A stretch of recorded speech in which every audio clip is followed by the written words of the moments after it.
Objects અને મટીરિયલ્સના પણ એ વિચાર ક્યાંથી આવ્યો? એ વસ્તુ કેવી છે કે ઓબ્વિયસલી હું ડિસ્કવર પોતાને જ કરતો હતો એવી રીતના કે હું કેમ ખાલી કેરેક્ટર્સ ના કરું. મને એવું ગમતું હતું કે અગર કોઈ ઢોલ મ્યુઝિક ડીજે વાગી રહ્યું છે તો એ વસ્તુ પણ આપણે ધ્વનિ પ્રોડ્યુસ કરી શકીએ ગળાથી.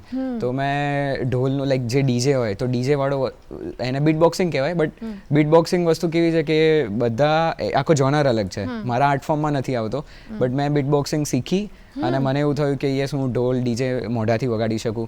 ઘોડાનો વોઇસ મેં શીખી લીધો. પછી મેં કીધું કે ગાડી છે તો ગાડી સ્પીડમાં કેવી રીતે જતી હોય, તો એ વોઇસીસ મેં શીખ્યા અને મને થયું કે યસ હું કરી શકું છું, તો આગળ હજુ નવા ડિસ્કવર કરીશ. અમને એ જાણવાની ઉત્સુકતા થઈ ગઈ હવે કે કઈ રીતના કાઢે, અમને બતાવો. યસ, તો સૌથી પહેલાં તો આપણે ગુડ મોર્નિંગ ગુજરાતમાં મારે આવવાનું હતું ને, તો મારું બે વસ્તુ લઈને આવ્યો હતો. એક તો મારું ફિઝિકલ ટુ વ્હીલર અને બીજું મોઢાથી ટુ વ્હીલર લઈને આવ્યો હતો. તો ગાડી છે તો એ કેમની જશે?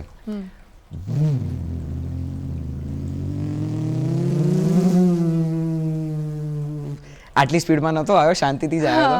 પછી મને થયું કે આ સ્પીડ જે વાહન છે, અત્યારે આપણે ઘોડો લઈને આવીએ, તો ઘોડો લઈને આવ્યો.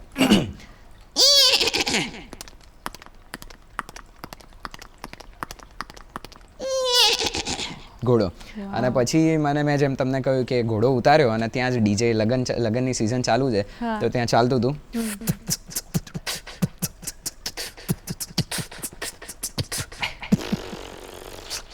તો આવી રીતના છે કે હું ઓબ્ઝર્વ કરું છું અને શીખી રહ્યો છું અત્યારે. બાકી એનિમલ્સના પણ શીખી રહ્યો છું હાલ ફિલહાલ.